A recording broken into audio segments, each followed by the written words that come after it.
جوان، تجھے اللہ تبارک و تعالیٰ نے محمد عربی کا شعر بنایا، ساری دنیا تیرے قدموں میں ہے، ساری طاقت اللہ تعالیٰ تیری طرف پھیر دے گا، شرط یہ ہے کہ تو حضور کی بات کر کے دیکھ۔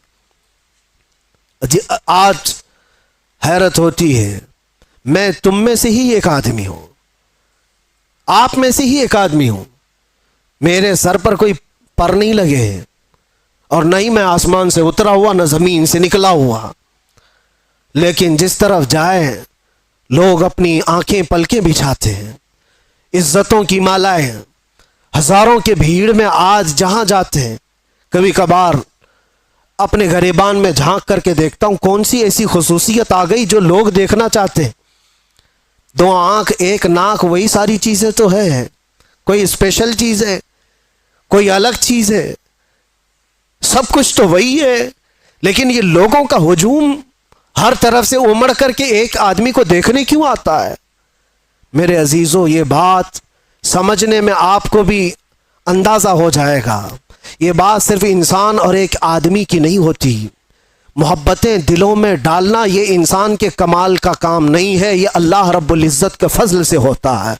وہ جب چاہتا ہے تو پورے انسانوں کا دل ایک طرف پھیر دیتا ہے، اور کس کے لیے پھیرتا ہے؟ وہ دیکھو، ان کے جو ہم غلام تھے، خلق کے پیشوا رہے، ہمیں آج یہ احساس ہے، آج لوگ جو پلکیں بچھاتے ہیں یا عزت کرتے ہیں تو وہ اس لیے نہیں کرتے کہ تمہارا لباس اچھا ہے، یا تم بڑے خاندان کے ہو، یا تم کسی سیاسی پارٹی کے نیتا ہو، 4 پیسے ہمارے لیے بھی کام کر جاؤ گے، نہیں، دور دراز بیٹھے ہوئے لوگ۔ میرے عزیزوں، میں آپ کو کیا بتاؤں، امریکہ میں رہنے والے کئی ایسے خاندان ہیں جن کو میں جانتا ہوں، ہم یہاں اندر موجود ہیں، وہ 3 مہینے سے اللہ کی بارگاہ میں نظر کے روزے رکھ رہے تھے، وہ عورتیں بھی، وہ بوڑھی خواتین بھی، وہ بچے بھی، جن کو ہم نے کبھی دیکھا نہیں، کبھی ملاقات نہیں کیا، 7 سمندر پار بیٹھ کر کے ایک فقیر، ایک نبی پاک کے غلام کے لیے اگر کوئی دعائیں کرتا ہے اور اپنے دل میں محبت محسوس کرتا ہے تو یہ ڈالا کس نے اور کیوں ڈالا؟ یہ 2 پوائنٹ ہے، ڈالا ہے رب ذوالجلال نے، اور کیوں ڈالا؟ صرف اس لیے جب تک بکے نہ تھے تو کوئی پوچھتا نہ تھا، یا رسول اللہ تم نے خرید کر ہمیں انمول کر دیا۔ بات صرف اتنی ہے، ان کی بات کرو، ہر دل پہ ان کی بات کرو۔ حضور پاک صلی اللہ تعالی علیہ وسلم کی بات، آج میں ایک بات یہ بھی بتاؤں، عجیب بات ہے کہ میں آپ کو ایک تفریح قلب کے لیے بتا رہا ہوں، اکثر ایسا میرے ساتھ ہوتا رہتا ہے۔ میں ٹیکسی میں بیٹھا ہوا تھا، مکہ مکرمہ کی بات ہے، باہر کہیں جا رہے تھے، جو بیٹھا ہوا آدمی تھا، میں تو نارمل لباس میں، اکثر سادے لباس میں، تو انہوں نے پوچھا چلاتے چلاتے، کہا کہ بھائی صاحب آپ کی شکل مفتی سلمان اظہری سے ملتی جلتی ہے۔ میں نے کہا کون ہے وہ؟ انہوں نے کہا نہیں جانتے ہو آپ کہاں سے ہو؟ ہندوستان سے ہو؟ نہیں جانتے ہو آپ؟ میں نے کہا نہیں، بتاؤ تو کون ہے؟ پھر وہ بتانے لگا، ایسے ہیں ویسے ہیں، بڑے ہیں، عالم ہیں، وہ ہیں، تعریف۔ میں نے کہا بھائی وہ تو بھڑکاؤ مولانا تو نہیں آپ بول رہے ہو، ان کی بات کر رہے ہو؟ وہ غصے میں آ گیا، تل ملایا، کہا توبہ کرو نہیں تو ٹیکسی سے اتر جاؤ۔ میں نے کہا بات کیا ہے؟ کہا کہ کیوں ایک عالم کی تم توہین کرتے ہو، آپ کیوں ایسا بولتے ہو ان کو؟ میں نے کہا وہی نا جو جیل گئے تھے ابھی۔ انہوں نے کہا ہاں گئے تو تھے۔ تو کہا پھر اسی لیے میں ڈرتا ہوں ایسے مولانا لوگوں سے۔ میں نے کہا میں ڈرتا ہوں ایسے لوگوں سے۔ تو بیچارہ ٹیکسی سائیڈ میں لگا دیا اور کہا تم اتر جاؤ بھائی، میں ایسے آدمی کو نہیں بٹھاتا، میں نہیں بٹھاتا، آپ ادھر جاؤ، آپ توہین کرتے ہو علماء کی۔ میں نے کہا چلو معاف کرو، یہ ٹاپک چھوڑ دو، دوسری بات کرو۔ پھر وہ یوٹیوب کھول کر کے دکھانے لگا، یہ دیکھو، یہ سنو، حق بات کہا ہے، ظالموں نے پکڑا ہے، فلاں فلاں ساری چیزیں بیان، خاموشی سے سنتے رہے۔ میں یہ بات کیوں کہہ رہا ہوں آپ کو؟ کوئی لطیفہ نہیں ہے، مجھے ریئلائز ہوا، احساس ہوا۔ بعد میں اترنے سے پہلے اس نے کہا کہ بھائی ایک بات میں آپ کو بتاتا ہوں، یہ مولانا کی تقریر میں سنتا ہوں، میں ہوں اہل حدیث جماعت سے، لیکن یہ مولانا بریلوی مکتب فکر سے ہے، لیکن بات کرتا ہے محمد الرسول اللہ کی، اور یہاں آ کر کے ہم کچھ نہیں دیکھتے، ہم تو اپنی جان بھی قربان کرتے ہیں۔ ہم اتر آئے، اس دن یہ احساس ہوا اس نام پر اللہ نے اتنی طاقت رکھی ہے، ہر انسان نام محمد پر جمع ہوتا ہے، ہر مسلمان آ جاتا ہے۔ عزیزان گرام وقار، وہ ایک نقطہ ایسا ہے ناموس رسالت کا جہاں پر لوگوں کے جذبات ہیں، لوگوں کی عقیدتیں ہیں۔ مجھے آج اس ٹاپک پر بات نہیں کرنا ہے کہ کون کس مکتبہ فکر سے اور کیا تھا، لیکن ہم نے یہ محسوس کیا ہے دنیا کے چپے چپے اور کونے کونے سے اگر لوگوں کے دلوں میں ہمارے لیے کوئی جذبہ موجود ہے تو وہ ہماری زبان کا کمال نہیں، یہ نسبت مصطفیٰ کا کمال ہے، رسول کریم صلی اللہ تعالی علیہ وسلم کے قدموں کا کمال ہے۔ اسی لیے عمر ابن خطاب رضی اللہ تعالیٰ عنہ نے سچ کہا تھا۔ جانتے ہو جب بیت المقدس فتح ہو گیا تھا، حضرت عمر فاروق رضی اللہ تعالیٰ عنہ بیت المقدس جا رہے تھے، وہاں لوگ انہیں پہچانتے بھی نہیں تھے۔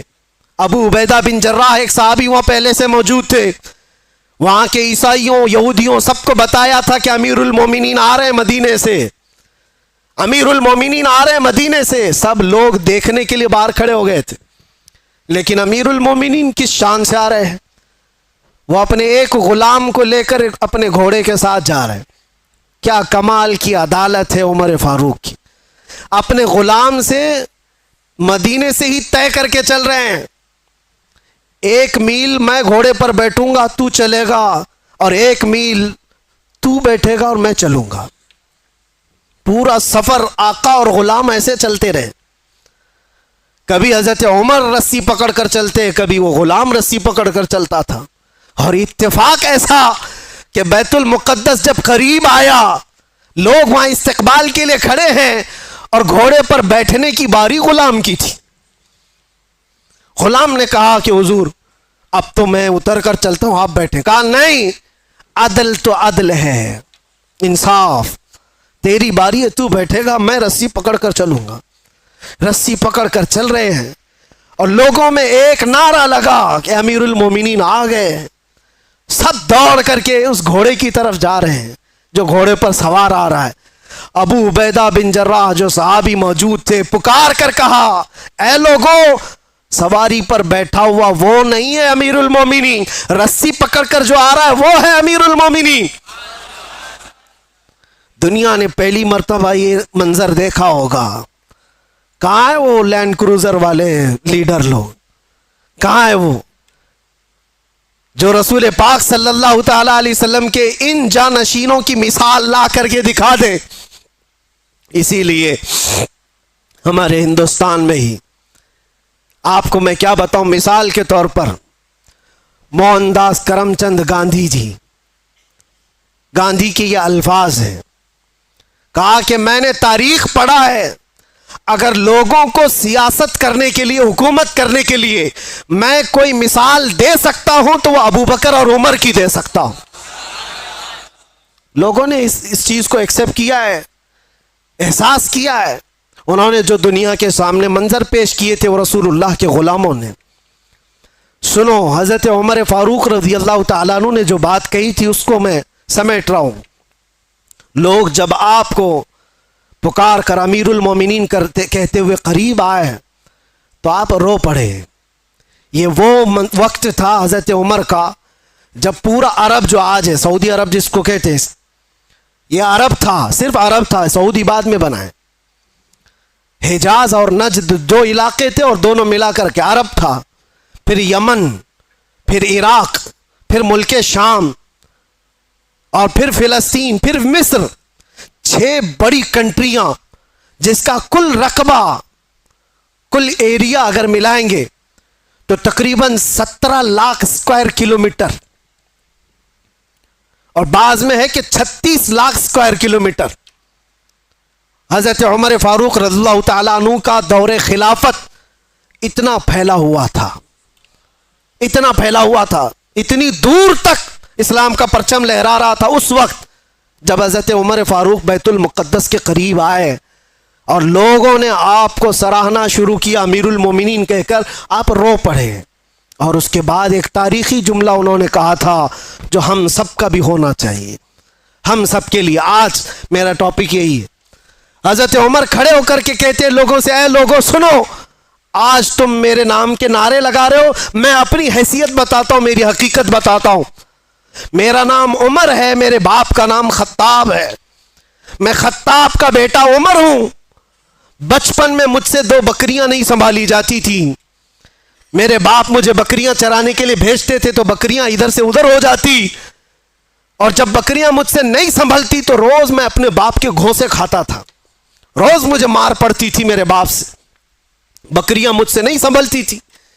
اور آج تم دیکھ رہے ہو 36 لاکھ اسکوائر کلومیٹر کا پورا رقبہ عمر تنہا اس کی نگرانی کرتا ہے، اور ایسی نگرانی مدینے میں بیٹھے ہوئے عمر فاروق ہیں۔